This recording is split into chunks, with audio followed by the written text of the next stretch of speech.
galera, tudo bem? Eu sou Ana Couto, estamos aqui na segunda temporada do nosso podcast Faz Fala.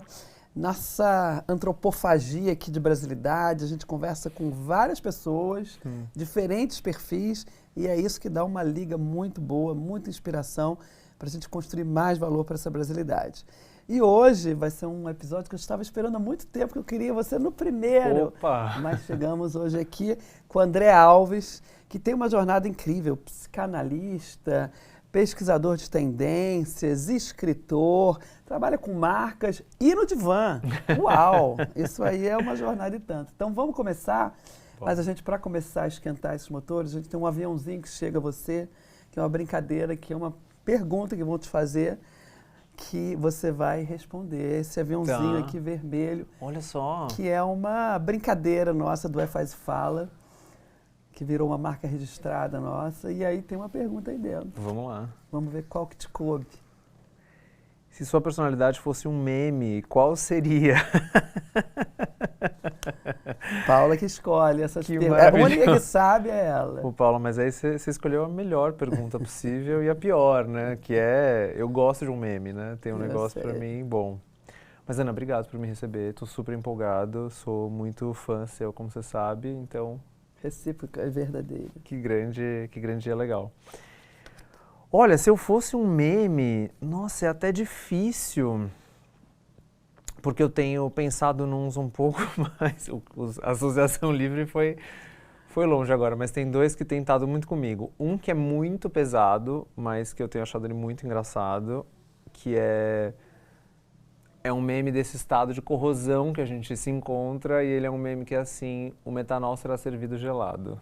É um pouco desse momento, né, muito curioso que a gente habita. E o outro é um meme antigo, mas que é um cavalo com uma cabeça de pato e a legenda diz: suba jovem, não há tempo para explicações. E acho que é um pouco também do espírito do nosso tempo. Qualquer um, né? Exato. São os jovens. Não há tempo, só suba e vamos embora ver onde esse cavalo pato vai nos levar, né?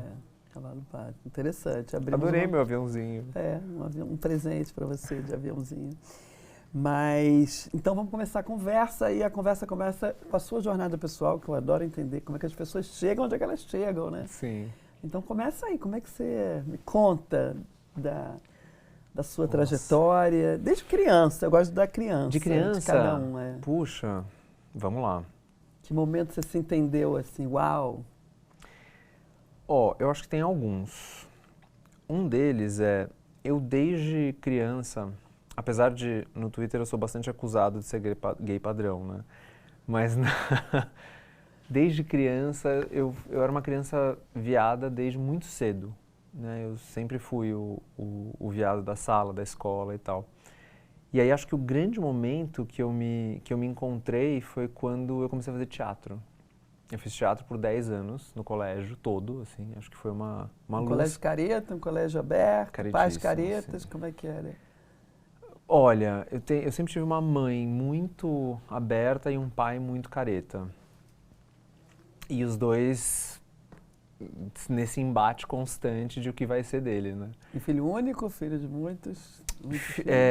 Alguns irmãos, dois que eu não tenho contato, só por parte de pai, e um irmão mais novo com quem eu fui criado e tal. Pai e mãe, de pai e mãe. Pai e mãe. Mas eu sempre fui meio peixe fora da água, né? Assim, porque eu nunca gostei de futebol, eu nunca gostei do clássico, assim. Então, pra mim era mais difícil. Mas o teatro foi assim, nossa, peraí. Aqui tem um negócio que eu não sabia que existia.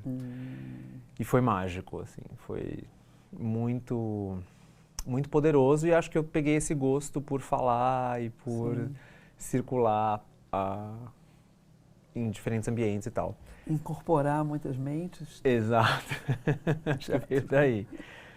Acho que um outro momento que eu me encontrei foi quando eu fiz terapia pela primeira vez, né? Que idade você tinha? Eu tinha 10 anos. E aí, era exatamente por causa da minha sexualidade. Acho que quem capitaneou eu sempre tive uma avó muito presente, né? Minha avó é minha madrinha, então ela é muito... Eu fui o primeiro neto dela, né? Então imagina. E acho que ela me levou para a terapia, Ana, esperançosa de que aquela terapeuta ia operar uma conversão. Coitada, deu muito errado. Não, mas que bom que você entrou nessa reflexão, né? Exato, Cedo. Né? e que eu não passei por um processo muito traumatizante, É. né? Então acho que foi um outro momento muito legal, assim, que a doutora Luísa Madeira, ela inclusive é bem badalada, assim, Que ela me legal. ajudou demais. Acho que a faculdade, né, também sempre faz com a gente um negócio muito mágico. Aí você fez o quê de faculdade? Eu fiz comunicação. Comunicação. Comunicação, eu fiz na PUC do Rio, que é aquele esquema comunicação muito, né? E, Fizemos o rebranding da PUC do Rio. exato. Bom, eu sou apaixonado pelo Rio de Janeiro, Que né? legal. Assim, morei lá 4 Você é anos. paulista? Sou paulista, mas não conta pra ninguém. Não, um segredo entre nós. E aí, acho que o Rio e a PUC, tudo mexeu bastante com a minha cabeça. E acho que a comunicação de uma forma geral, né? A gente tinha aula com jornalistas, né, badaladíssimos, que tiveram seus jabutis nas costas, ou mesmo teoria do cinema 1, 2, 3, teoria Você da entrou na comunicação. faculdade que ano? 2000 e alguma coisa, não vou lembrar agora. E acho que esse foi um grande momento, assim. E aí eu comecei a trabalhar nessa indústria da comunicação. E foi cedo também que eu saquei que meu negócio era um pouco diferente, assim. Eu achava interessante toda a conversa sobre construção de marcas, estratégia e tal, mas eu fui muito rápido enveredando para um caminho da pesquisa. E aí, Por que motivo? Entender mais? acho que sim, né? O que tá por trás dessas escolhas todas que tantas pessoas fazem e que mexe tanto em tanto dinheiro, né? Sim. Sabe aquela... Tem um paper muito clássico, né? De antropologia do consumo, né? Que, então essa rede de supermercados coloca uma música para tocar, as pessoas compram um vinho italiano. Troca a música, é o vinho francês. Isso sempre me interessou muito. Circuito mental, de onde Exato. passa. O que acessa, né? O que acessa? E aí eu comecei a trabalhar com pesquisa de comportamento e consumo, né, basicamente. E aí dentro disso eu fui achar um lugar ainda mais específico, que era a pesquisa de cultura e comportamento ou pesquisa de tendências, né? E aí eu conheci um grande ponto de virada, foi quando eu conheci o Lucas, meu sócio, com quem eu aprendi muito logo de início, e o Lucas trabalhava já com pesquisa de tendências, e a gente juntos foi enlouquecendo, né? Assim, aí eu passei um tempo, como eu te falei, eu passei um tempo na Box, 1824, trabalhei lá um tempo, conheci muita gente legal, e ali especializou bastante, mas na paralela eu já estava bastante incomodado com sentir que batia num teto teórico, né? Eu acho que eu preciso de um pouco mais. E aí a psicanálise me achou, né? Me achou como analisando, como paciente, mas também como estudante. Você continuou fazendo terapia? Parei, voltei. Mas está sempre na sua reflexão. Exato. E aí eu achei uma analista específica que mudou a minha vida. A gente ficou juntos 10 anos trabalhando, eu fui aluno dela. E aí eu fazia parte de um grupo de estudos de psicanálise e cinema durante uns bons Você como anos. cliente no divã ou só como estudante? Eu era paciente dela e estudante ao mesmo tempo. Então já fez um combo, exato. O cupom, né, já pegou. E aí eu comecei a estudar psicanálise na paralela, e aí eu não parei mais, né? É o que a gente aprende, que a psicanálise é um grande esquema de pirâmide, né? Brincadeira. Mas que a gente não consegue sair, né? Você não para de estudar. E aí, depois que eu saí da Box Nova York, né, que eu fiquei um tempo lá trabalhando, na operação que a Box montou em Nova York, e foi o meu sonho americano, né, que é quando você... Imagina, na pesquisa de tendências, né, tem 3 cidades no mundo que são grandes cidades, né, que hoje é Seul, Nova York e Londres. Então, trabalhar lá era muito impressionante. Hoje eu discordo, hoje eu acho que é São Paulo mesmo o negócio. Não, agora não dá um bom contexto. Nossa, não, exato. Para isso. E aí eu fiz formação, o Lucas e eu, a gente abriu juntos a Float, e assim que eu vim parar aqui, né, nessa costura meio maluca. E aí você ainda trabalha com pesquisa, aí trabalha sendo psicanalista, com clientes no divã, e trabalha para marcas. A gente se encontrou, né, num desafio aí de uma marca. Como é que é conjugar isso tudo? Como é que você fala da sua... Estamos ainda no seu pessoal aqui. Pois é uma costura curiosa mesmo, mas tem uma... Quando eu fui fazer a primeira entrevista na minha formação, faz muitos anos isso.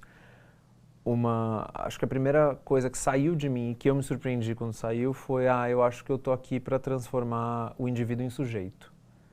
Acho que como seu propósito máximo, seu maior talento nessa jornada ser acho que ciências do consumo, exato. Ciências do consumo de uma forma geral é muito atravessada pela antropologia e pela sociologia.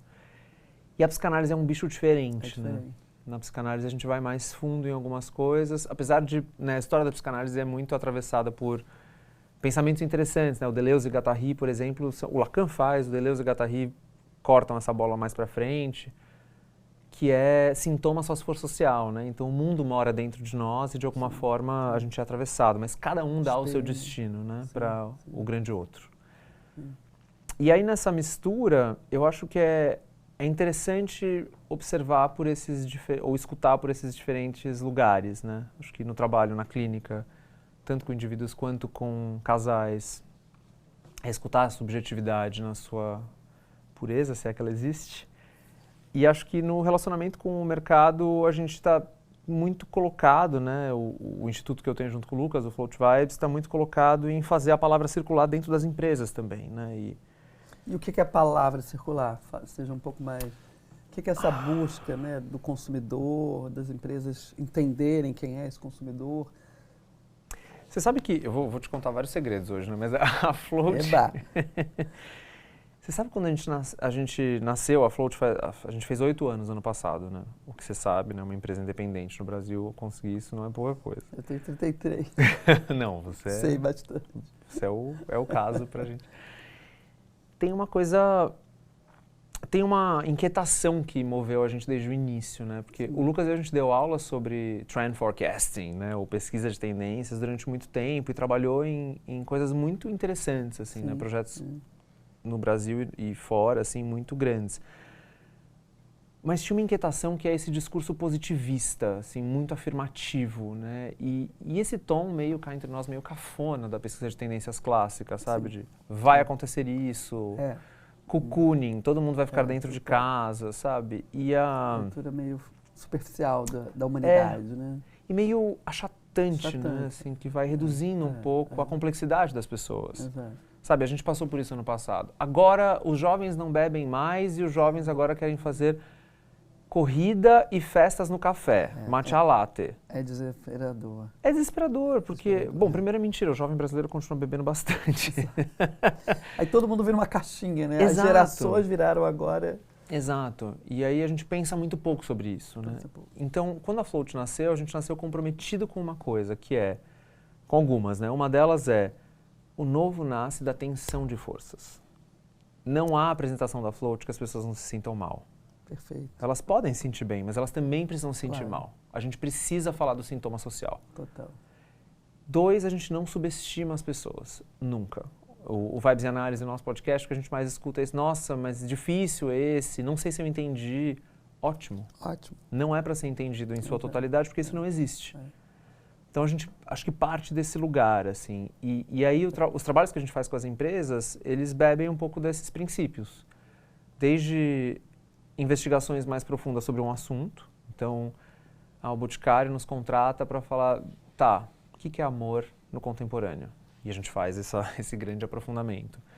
O aplicativo de relacionamentos Hinge entra no Brasil e no México e diz como é que é o estado atual dos dates e da solteirice nesses países. E aí você vai com pesquisa qual e quanto, como é que é o processo um pouco de chegar nessa... Depende do sumo. Depende do estudo, né? Então, mas em grande parte a gente tem uma pesquisa de dados secundários muito grande. A gente faz um negócio na Float que a gente chama de escuta digital, que é a gente coloca os nossos pesquisadores lendo caixa de comentários. O que as pessoas rastrear tudo que está sendo falado. No inconsciente a céu aberto que a gente chama de internet. O que as pessoas estão dizendo. Né, quais as conversas que elas estão tendo, o que é polarizante, o que elas detestam, do que elas falam mal, o que é uma piada, o que não é, quais são os melhores memes, né? Por isso que eu amei meu aviãozinho. E aí, metodologia de pesquisa de dados primários, né, que é entrevistas em profundidade, grupos de discussão, Acho que depois da pandemia diminuiu um pouco, talvez uma das que a gente mais gostava de fazer, né? Que é um método que vem da sociologia chamado observação participativa, que é colocar pesquisadores em loco onde as pessoas estão vivendo aquele produto, né? Falar... Tem muito de design thinking, né? De exatamente, observação. Perfeito. E aí, em alguns casos também estudos quantitativos, né? E aí, esse é um jeito de trabalhar. O outro jeito de trabalhar é a gente desenha estudos que são mais ambiciosos sobre assuntos e a gente capta patrocínio ou faz isso meio comissionado ou às vezes em parcerias, tal. Foi assim que a gente fez a Era dos Fandoms, aquele estudo sobre a idolatria, né? O brasileiro é muito bom de ser fã de muitas coisas. Curioso, né? Fascinante. Fascinante, assim. Por que tatua a música da Taylor Swift? Por que o time de futebol, o jogador favorito, o filme, a série favorita, por que é tão... Por que consome tanto dinheiro? Você acha que o brasileiro, ele tem um comportamento diferente em relação aos outros? Eu acho que sim e não. Eu acho que a gente está num momento sócio-histórico em que uma das palavras, um dos dicionários escolheu como palavra do ano, né, as relações parassociais. A gente tem sido muito bom em fazer esse tipo de ligação que ela é unilateral. Eu juro que a Taylor Swift é minha melhor amiga, mas ela não faz ideia de quem eu sou. Né? Eu tenho certeza que essa música foi escrita para mim, mas eu não na verdade essa pessoa nem sabe que eu existo. E isso move montanhas, né? Sim. E geralmente as identificações hoje, fazendo um parênteses, né? Existia um tempo em que a cultura ela era muito orientada por grupos ou subculturas que tinham valores partilhados, interesses partilhados que eram cultivados e cultuados com uma certa recorrência. Dentro de uma comunidade ali... Exato. Fechada, quase, né? Nesse estado que a gente está do individualismo tardio, me parece que grande parte das organizações sociais, elas estão ao redor, ou culturais, elas estão ao redor de identidades, né, de pessoas, de IPs, como chamam as plataformas de streaming. Quer dizer, deslocou o senso de comunidade pelas pessoas, os valores, para algumas pessoas que conseguem gerar esses grupos. As fanbases. As né? fanbases. Os fandoms, né? Os reinos dos fãs. E aí, o brasileiro ele é interessante, né? Porque a gente tem certeza que a gente é dono da internet. E o nosso jeito de cultivar e cultuar é muito particular. Né? E acho que também pelo fato de que, de fato, a gente acredita na Float que o Brasil é a capital mundial do viralismo. Né? A gente tem uma relação com o digital muito intensa. A gente é o primeiro país do mundo em tempo de tela, em tempo nas mídias sociais. Isso, né? A gente bate... um dos dados se a gente junta os alemães e os japoneses, não dá o tempo que o brasileiro passa todos os dias nas telas. A gente é a maior população de influenciadores do mundo, a gente é a maior juventude que quer ser influenciadora no planeta e a gente também é um dos países que mais consome informação, de notícia. Pelas redes, pelos influenciadores e pelas páginas de fofoca, né? É quando quer botar, né, a Anitta no primeiro lugar do Spotify, vai todo mundo. Exato. Quer botar o filme, né, Ainda Estou Aqui, vai todo mundo, as pessoas ficam até com medo da força da comunidade. Exato. Mas dentro desse contexto de brasilidade, que a gente fala muito, eu acho que essa nossa conversa aqui, é o país mais ansioso, né, tem dados que é o país mais ansioso do planeta. E é uma contradição de um país que se vê alegre, que se vê, né, dentro de contexto de família, de fé. Como é que você vê essa contradição? Por que a gente é tão ansioso? Você acha que está ligado a esse contexto que você acabou de falar? Eu acho que sim. Acho que uma parte, com certeza. Talvez a gente está diante do maior experimento de o que a gente chama de recessão cognitiva na história da humanidade. Né? E ele é promovido em larga escala pelo capitalismo tecnológico. Isso eu sou bastante firme. Capitalismo tecnológico é boa. É um bom conceito. E acho que tem outras razões, né? Acho que tem uma delas que também é muito importante, que a gente é um país muito violento. E acho que o estado de alerta que a insegurança física e material coloca um sujeito, ele não é desprezível, pelo contrário, é muito sério. Né? A gente vive numa inteligência reativa muito grande. Cortisol a 1000 o tempo todo. Lá em cima. Ou fugir, ou está sempre ameaçado. Exato.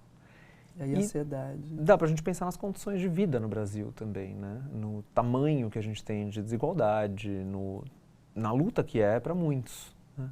E como, apesar da gente ter algumas coisas no nosso sistema social que funcionem muito bem, a gente sabe que uma grande parcela da população vive numa situação de desamparo. Né? Como é que a gente pode ser esse país que eu acabei de falar, né? A nação dos ring lights, que é muito bom em pegar uma câmera, enfiar na cara e falar com essa câmera, e ao mesmo tempo 30% dos lares brasileiros não têm saneamento básico.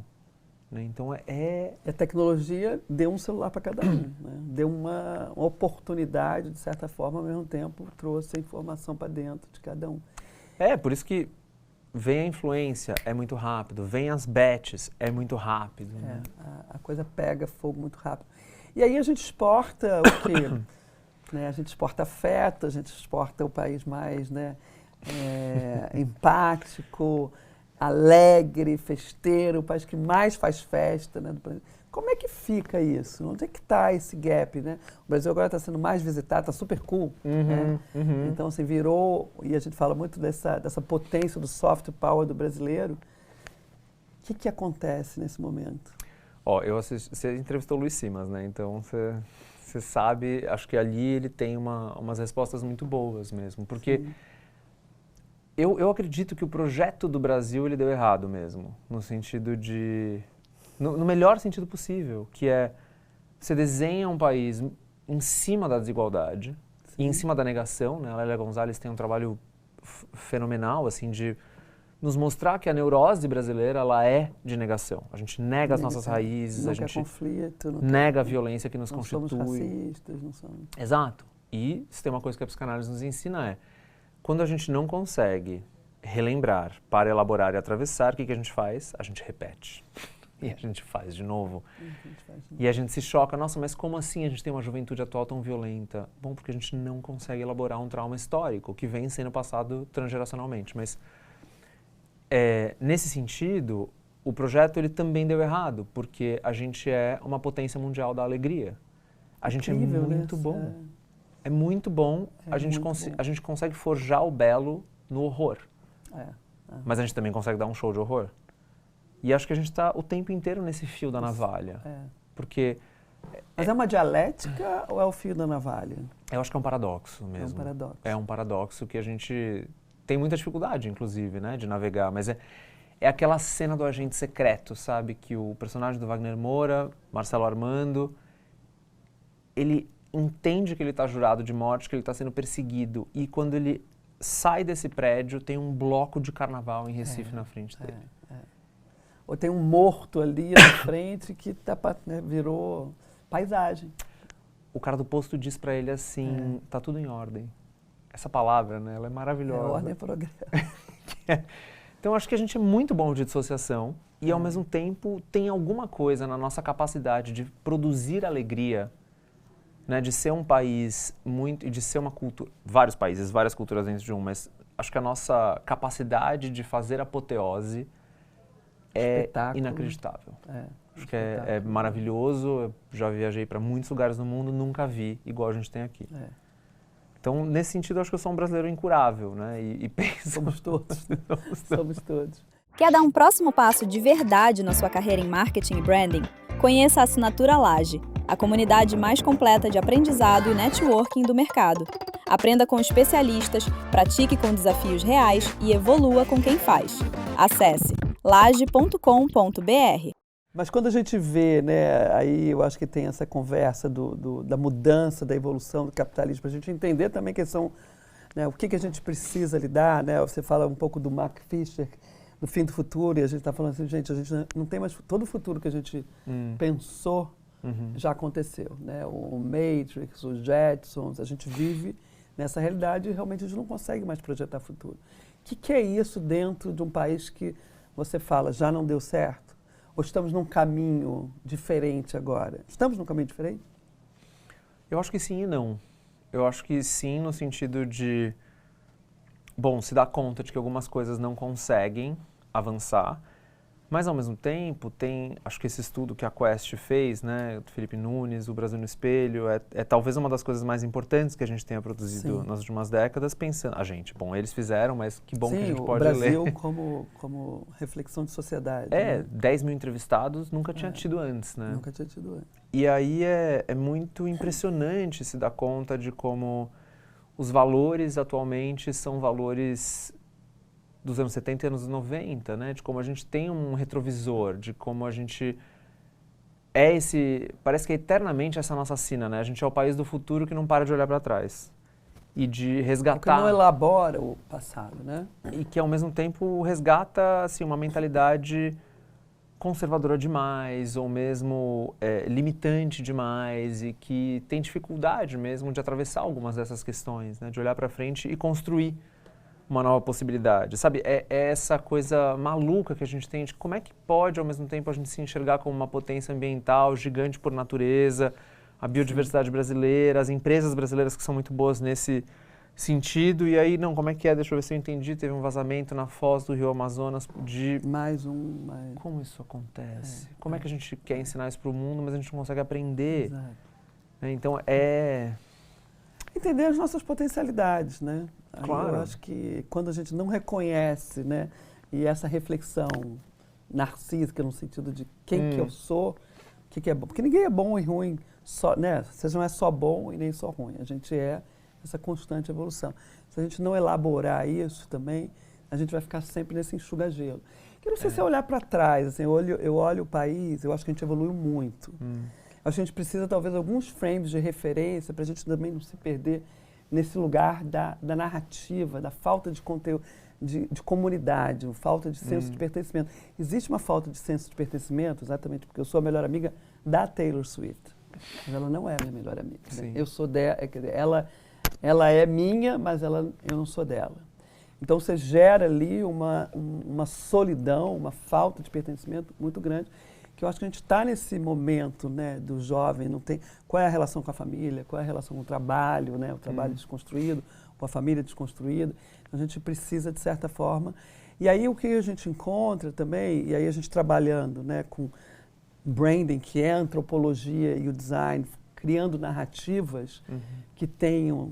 E você trabalhando com a psicologia e com marcas, como é que você vê essa transição? Porque a construção de narrativa é a construção de significado também, né? Claro. Então, se a gente está... As organizações já não conseguem, ninguém está conseguindo criar significado. Acho que ninguém, muita gente. Ninguém no sentido assim, Sim. Não, eu acho que aí vai para esse lugar de melhor amiga de alguém que... Sim. Que eu não sei nem quem é, né? Que não está na minha rede. E que é curioso, né? Porque você foi falando, eu fui lembrando, por exemplo, de uma das entrevistas que a gente fez nesse estudo, era muito interessante, que era um cara de seus 40 e poucos anos dizendo assim, mas o fandom de Harry Potter me deu tudo. Eu conheci a minha esposa no fandom, os meus amigos todos são desse grupo, a gente se reúne para falar sobre esse assunto. Então, é aquela mesma coisa de falar mal da igreja, sabe? Assim, veja lá, eu não posso ir frontalmente, porque, claro, existe uma instrumentalização da fé, ou existe uma instrumentalização da idolatria, existe. Futuro de uma Ilusão, um dos textos mais bonitos do Freud, mas, ao mesmo tempo, tem um espaço de convivência ali, né, e algum tipo de aparato social que me dá senso de pertencimento e que me ajuda em muitos momentos da minha vida, que eu não posso tirar isso das pessoas e dizer isso é ruim. Até porque, assim, faz de qual outro jeito? Qual espaço está criado? Quais os lugares que existem, né? Acho que trabalhando nesse métier que a gente se enfiou, Ana, tem muitos clientes que falam, né? Mas, o que eu faço de interessante, então, para ser relevante? Cria espaços. Cria conversa, cria comunidade. Lugares físicos, né? Onde é que a gente... Sabe, eu acho muito interessante quando o Jonathan Haidt veio para o Brasil no ano passado, né? O Geração Ansiosa fez grandes falas e tal, e ele falou uma coisa ali que eu achei tão interessante. Na verdade, eu achei a palestra uma repetição do livro, mas o que ele falou no final foi valeu o show. Que ele diz assim, você sabe que o primeiro país do mundo que fez um movimento gigantesco, principalmente por causa das mães, de pressionar as autoridades, de pressionar as escolas, de pressionar as instituições, porque a gente já está na segunda leva, né? Não é mais tira o celular das escolas, é tira das faculdades. É impressionante. Que país fez? As mães brasileiras. Então, a gente tem essa força, mas ao mesmo tempo a gente precisa também articular, combinar com os russos, né, combinar com o mercado, Sim. que só entupir as pessoas de conteúdo e fazer com que elas fiquem completamente vidradas em mais uma tela é a gente dobrar a aposta de que o ser humano é um par de olhos na frente de uma tela. Não é. Não. Você acha que essa página não está virada ainda? Não, acho que não. Está começando a virar. Eu acho que não, porque o nível de entorpecimento por inteligência artificial, acho que mostra, slop e toda essa conversa mostra como a gente não está pronto para atravessar essa questão. Mas já sabemos a consequência, pelo menos isso, né? Porque a gente pegou, né, essa primeira onda, tipo, totalmente entorpecido, agora a gente já está na segunda onda. Não pode mais, não vai dormir com o celular, não vai estar na escola com o celular, né, na faculdade. Então a gente está entrando. E aí tem esse aspecto família no Brasil, que é um aspecto muito forte e que dá um contexto, sendo a mãe, né, fazendo esse papel, sua mãe, enfim. E como é que você vê isso dentro de um contexto de construção de narrativa desse capitalismo que está vindo aí, essa revisão do capitalismo, de uma forma tão... A gente precisa revisar o capitalismo. Né?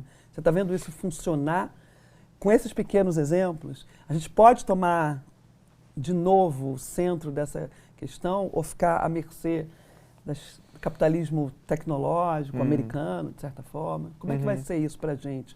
Brasilidade. Não sei se a minha pergunta ficou meio... Não, ela é grande, mas eu acho que são grandes desafios mesmo. O jeito que eu tenho enxergado é, diante de nós, uma treta. Eu acho que a Karen Hall, né, essa jornalista, ela escreve um livro no passado chamado Império da IA. E ela descreve as empresas, as techs que estão na ponta dessa onda como sistemas colonialistas. Não, né? a gente está sofrendo essa... Exato, esse rebote. Segunda leva de Segunda imperialismo. leva. Então, nessa hora, eu me pergunto assim, porra, andou? Né? A Shoshana Zuboff escreveu faz 10 anos Capitalismo de Vigilância. Sim. Ela cantou a pedra, vai para essa direção. Como é que a gente não conseguiu evitar que isso acontecesse? Porque o segundo estágio, para mim, Ana, e isso é talvez uma das coisas que mais me preocupa atualmente, é assim... É muito nítido, como analista, que o primeiro estágio do capitalismo tech foi minerar a nossa libido de eu. O nosso narcisismo, a nossa imagem para o mundo, como a gente se percebe, como a gente quer ser percebido. E quanto capturando tempo... o corpo. Exato.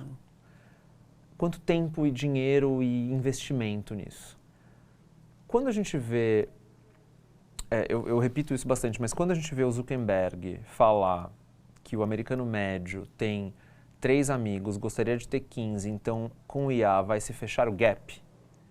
Além de muito cínica, a gente sabe que é uma fala que ela desvela pra gente que é, bom, esse estágio atual agora então é sobre minerar a nossa libido de objeto. O nosso investimento relacional. É instrumentalizar a dor e a delícia de ser humano, né, que é ser um animal social, Sim, total. e colocar isso pendurado na dependência de uma interface, de um chatbot, de um agente, enfim, de todas essas entidades.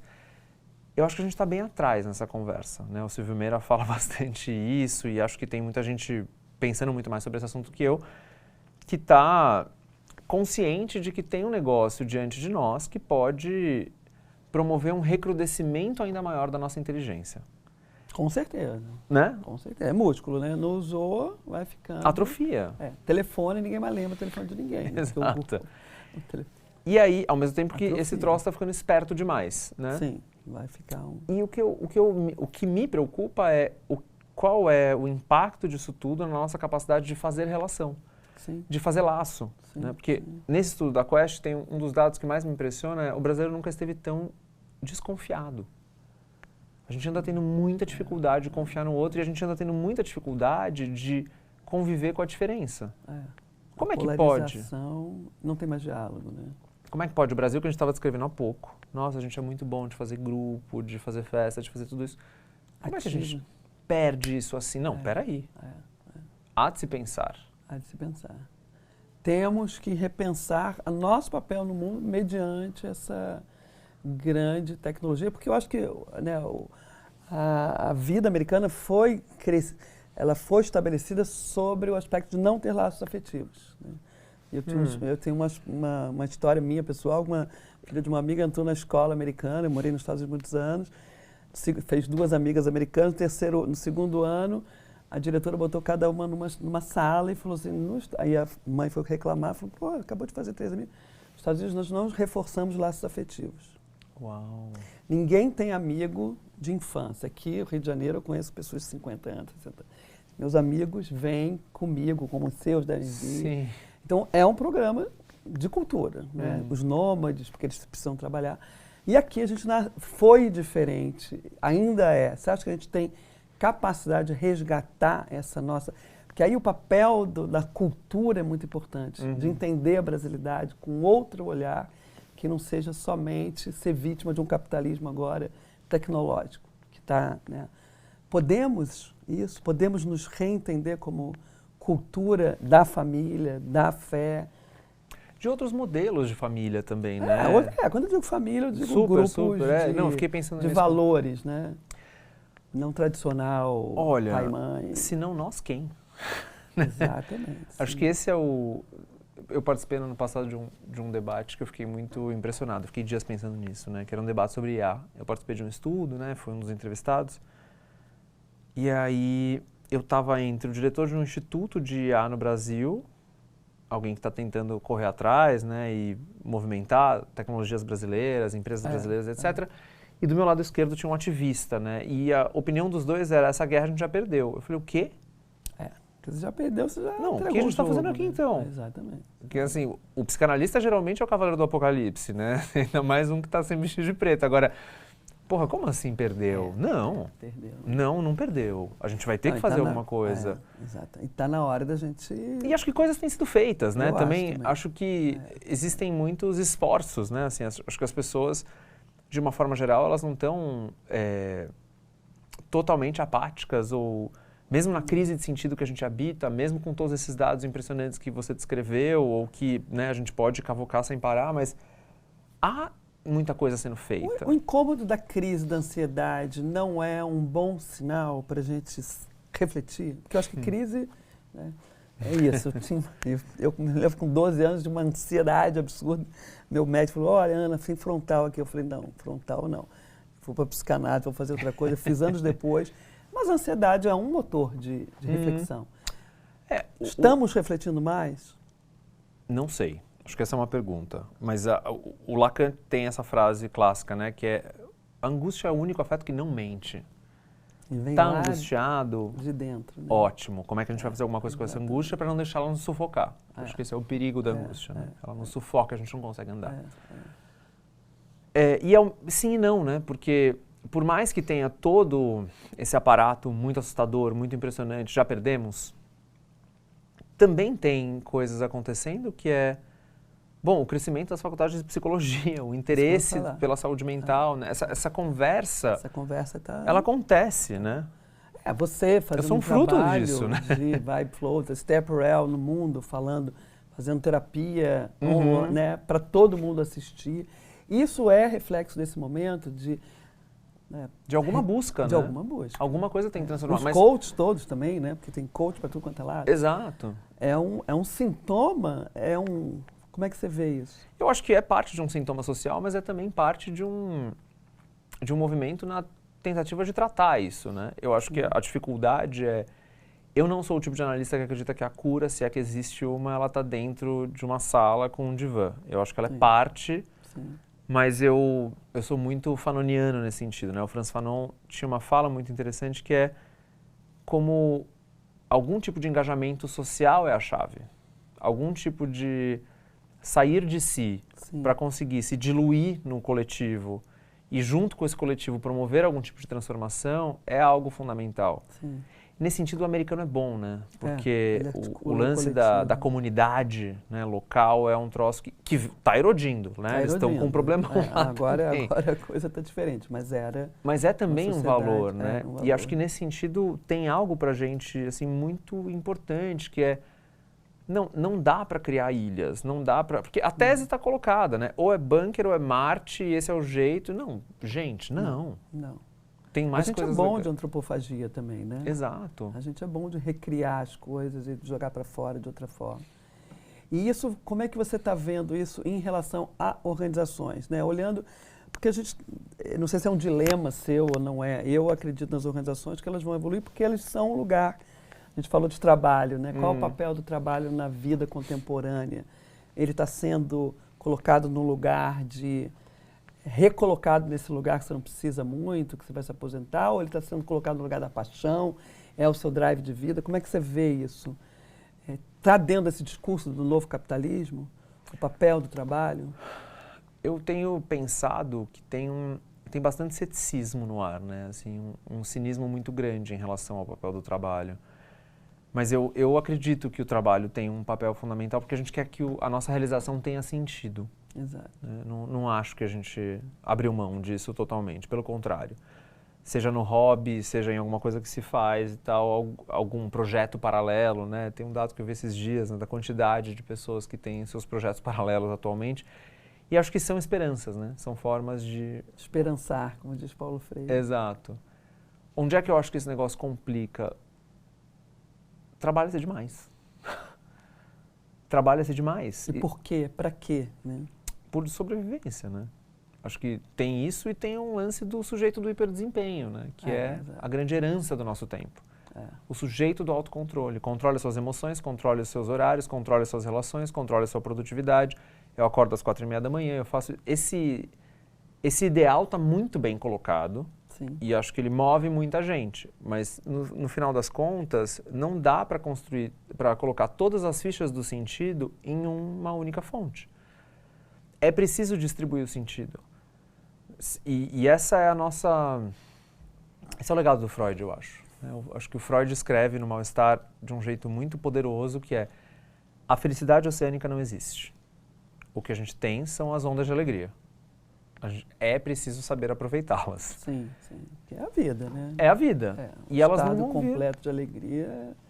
Exato, mas assim, no grande primado do objeto, a gente sabe que a publicidade fez muito trabalho em tentar vender isso aí, né? Seja feliz. Sim. Sujeitos felizes. Não pode ter tristeza, não pode ter... E aí a gente entra nesse lugar do desejo, do consumo e da identidade, né? E a identidade vira o lugar do consumo.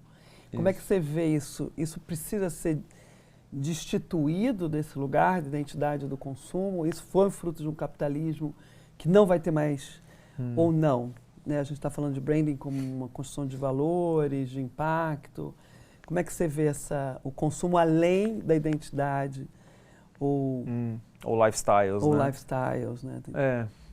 Eu acho que por que na Float a gente não usa a palavra tendências, né? A gente fala sobre vibes, que é sobre esses... que se propagam. Exato. Esses estados temporários de identificação de relação de consumo. Porque acho que numa análise sócio-histórica toque de caixa, a gente foi de subculturas para lifestyles, de lifestyles para vibes. Que são essas identificações muito mais fluidas e muito mais voláteis, né? As pessoas têm tido até mais desinteresse em se fixar em alguma coisa do jeito que o marketing clássico enxerga. Essa é a nossa tese, assim, nesse mundo nessa era do ruído. O clássico do consumo, identidade, status. Exato, da persona, né? Persona. Essa é a persona do meu consumidor e tal. Nossa, ela é múltipla. acho muito difícil. Aí, o que a gente tem enxergado é não fazer promessas que são alienantes demais, né? Que é, isso daqui é a chave. Não, isso aqui não é a chave. Isso pode ser utilidade, mas isso não é a chave para nada. E acho que o segundo ponto é qual é a capacidade das marcas ou das organizações de proporem compromissos, né? Quais compromissos elas são capazes de firmar? E compromissos porque o jogo está claro, né? Ou você joga a loucura da viralidade o tempo inteiro. Mas isso não vai fazer a construção de valor. Isso não vai resolver nada. Isso aí não vai resolver. Isso vai criar mais onda, né? Exato. Mas a gente não aguenta mais trabalhar nessa velocidade. Bom, mas nisso é só isso que dá para sair mesmo. Por outro lado, quais compromissos podem ser estabelecidos a longo prazo, né? O que a gente pode fazer e tentar puxar as pessoas nessa direção. Construir mais valor num compromisso. Ou ser um grande enabler, né, um possibilitador de comunidades que já existem, né, de pessoas que já estão comprometidas com algumas coisas e direcionadas para alguns lugares, né. Eu acho que, fazendo uma coisa até meio grosseira, mas é um único jeito da gente quebrar de um jeito molecular, né, que é a solução não está em um grande grupo que vai fazer tudo do mesmo jeito. A solução está em vários grupos de vários tamanhos diferentes, interesses diferentes e que vão fazer de jeitos distintos. E que tem um compromisso de criar algo melhor, de valor, né? Você acha que ainda existe? Quer dizer, a gente trabalha muito com esse compromisso de construção de valor, né? E aí quando você fala disso, quando você contrata uma pessoa para trabalhar no seu time, você quer um compromisso. Quando você está perante de uma organização, você quer o compromisso. Você acha que esse compromisso é dado como brasilidade, da gente ter algo em comum, que é um sonho em comum, né? Você acha que isso é um caminho para a gente sair disso? Eu acho que pode ser, mas eu acho difícil, né? Não acho que tá não, posto. Fácil não é nada, não né? Nada. Fácil não é nada. Mas eu acho que a gente tem que procurar caminhos, né? Esse lugar de não ter futuro é uma coisa que me preocupa, assim, porque eu acho que estamos num momento que tem guerra acontecendo, tem, né, esse capitalismo da inteligência artificial mudando de rumo, cadê o humano nessa história, cadê as organizações? Então está todo mundo se sentindo muito. Você acha que tem um caminho? Arrebatado, né? Assim, é um momento difícil, né? É, muito. É um momento difícil. Não, assim. muito. Ou você se aliena e vai ficar só, ou você volta a ter um compromisso com a vida. Isso. Acho que é um compromisso com a vida. Estamos nesse momento, é um caminho para a gente seguir. Eu acho que tem que ser, né? Na minha visão. Bom, meu trabalho todo está tomado por essa ideia, né? Que é insistir na vida, pegar na mão da vida e não na mão da morte. Porque é isso. O Simas fala do desencanto, né? O contrário da vida não é a morte, é o desencanto. Exato. É a esperança, né? Algum tipo de esperançar e de vislumbrar e de apostar e de tentar e de construir. A gente tem falado muito dentro das empresas que a gente vai, que é assim, ótimo, foram 20 anos de disrupção, o que a gente faz agora? Exatamente. Não é mais um tempo de move fast e break things. Não é mais esse tempo. Não é mais Já esse quebrou muita coisa. Já quebrou muita coisa. Quebrar mais só vai cavar mais buraco. Exato. Então, quais são os compromissos que a gente consegue estabelecer? Exatamente. E acho que a vida nas corporações, eu acho que esse é o embate. Né? Tem uma tensão forte. Acho que tem uma tensão forte entre o que eu estou fazendo na minha vida.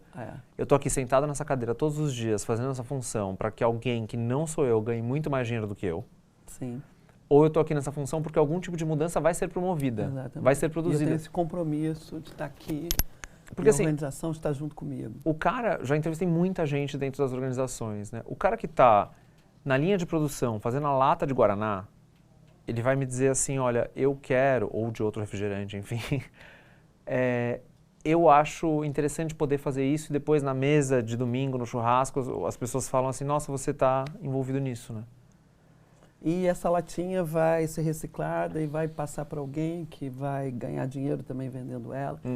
Esse olhar, né, da economia. Essa busca de sentido, né? Tem algum sentido nisso que eu estou fazendo. Agora, assim como o CMO, o CEO, se não sei o que lá, que está sentado numa cadeira muito poderosa, está falando assim, não, mas isso que eu fiz, isso mudou alguma coisa. Há esse interesse nas organizações. É legítimo. Eu acho que é legítimo. A gente trabalha com essa crença. Essa crença, né? Essa crença que é legítimo. E acho que as pessoas estão interessadas nisso. Agora, é difícil porque isso compete com várias outras coisas. Acho que isso compete principalmente com uma insegurança no trabalho muito grande, que é esse novo fator ainda por cima, que é eu estou trabalhando aqui com a ciência de que daqui a uma semana, um mês ou um ano, esse trabalho vai ser substituído por alguma coisa. Então, isso aqui é uma coisa que me tira do sério, me enfurece, assim, todos os dias eu brigo com uma notícia, né, que é empresa tal demite tantas mil pessoas por causa da IA. Inteligência artificial, Eu acho isso um grande delírio. É um delírio. Estamos em delírio, né, que por que isso está acontecendo? Por que a função de uma organização no mundo é puramente extrativista? E acho que esse é um ponto, tem dois caras... O capitalismo do século XXI já devia ter, né, o capitalismo extrativista do século XX foi estabelecido agora, a gente tem outras premissas, né? E a gente ensaiou, né? A gente ensaiou.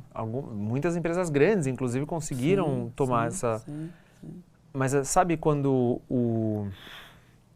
esqueci o nome dele agora, né, mas que escreveu o Institutification, né, ou a merdificação, e o Tim Wu, que escreve sobre o capitalismo da extração. Sim.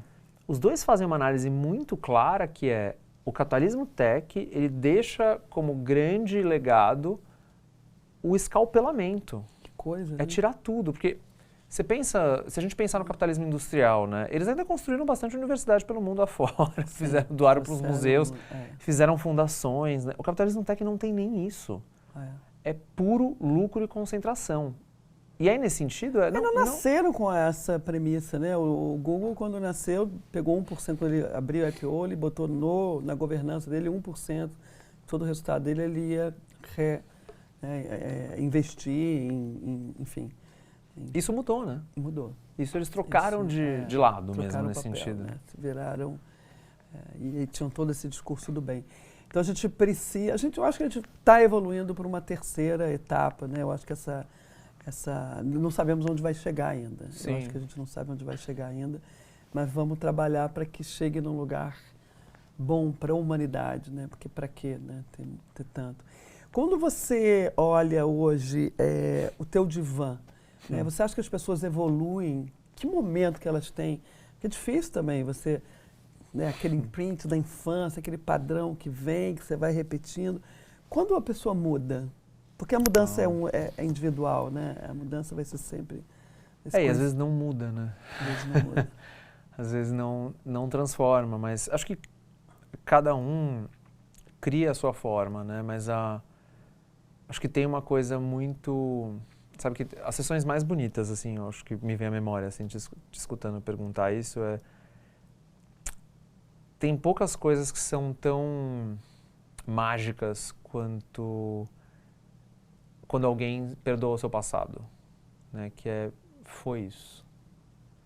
Às vezes foi muito dramático, às vezes foi trágico, às vezes foi traumático, mas foi isso que me foi dado. Me foi dado. E eu vou ter que achar dentro disso a semente para criar uma nova forma de sofrer, para mudar a forma com que eu sofro. Sim. Porque a condição do humano em sociedade é uma condição de sofrimento, mas claro, a gente aguenta menos ou mais. Sim. Inclusive para a gente conseguir se engajar em outras coisas que mudem a forma de sofrer no coletivo. Agora, eu acho muito especial. É perdão, né? É perdão? Acho que é reparação. Reparação. Acho que é reparação, porque o perdão, principalmente nessa lógica cristã, né, de onde ele vem, ele é traiçoeiro às vezes, né? Porque ele... É como se o perdão ele tivesse tirando de cena os... Não, e também os afetos negativos, né? A angústia que vem junto, o que sobra, né, também. Mas a reparação é a gente partir dessa ideia de que assim, todo mundo vai fazer bobagem. Sim. Mas todo mundo também tem a capacidade de sentir remorso e de se implicar em algum tipo de reparação. E acho que essa é uma mudança muito grande na forma de pensar, que é difícil de chegar. Que é difícil de reparar, que é difícil de também lembrar que, assim... E acho que é do que a gente está falando de uma forma geral, que é não há vida sem cuidado. Cuidado é a palavra. É a palavra, assim, então...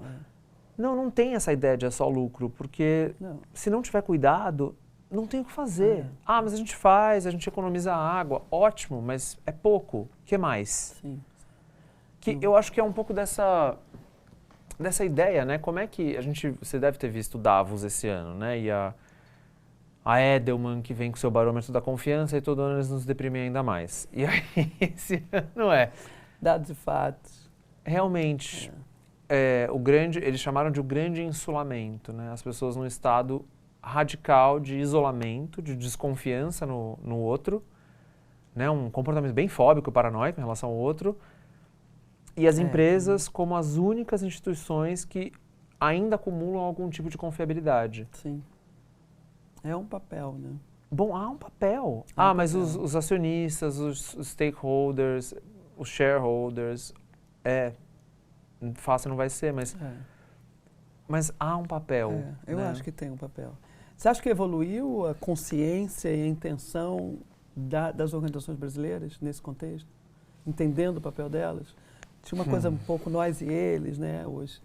Você acha que isso virou uma amálgama melhor de conversa, posto que temos mais esperança do que no governo, por exemplo? Ou ainda está muito... Eu acho que é empresas e empresas, né? Acho Sim. que é interessante e um pouco preocupante até esse momento que a gente vê que tantas deixaram de investir nos seus esforços de representatividade, diversidade, inclusão, compromissos, No né? Brasil. No Brasil. Né? Compromissos ambientais e tal. Acho que isso, eu não observo isso com olhos muito otimistas, mas também não podemos assumir isso como desistência, né? Que vai ter que continuar fazendo, vamos resgatar, então vamos fazer outra vez, né? Tipo, o que aconteceu?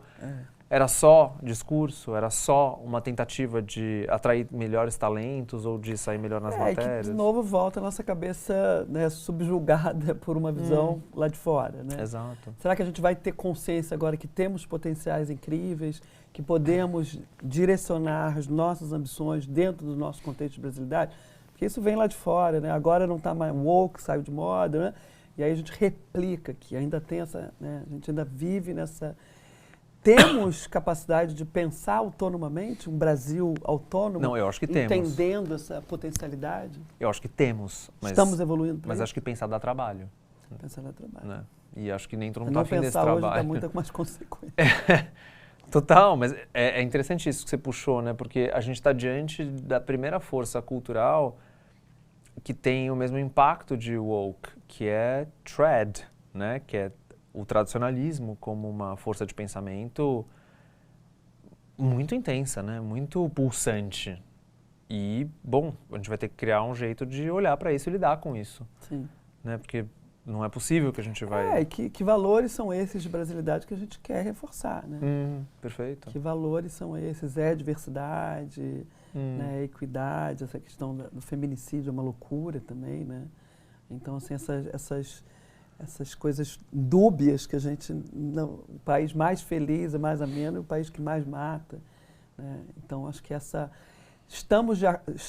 o primeiro passo para a cura é encarar o problema. É a consciência, né? A consciência. É trazer para a consciência e falar, isso acontece.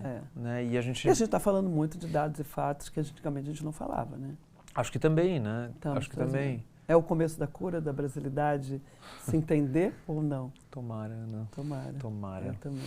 Que a gente não descanse enquanto a gente não conseguir mexer esse ponto. Qual o teu faz fala, seu pessoal, depois dessa conversa de... Leve. Tantas possibilidades e o nosso caminho aqui de fazer, né? Fazer para mudar. Eu acho que tudo que eu faço nessa vida é muito crente de que a palavra tem um poder de transformação muito grande. Eu escrevo por isso. A palavra. A conversa ou a palavra?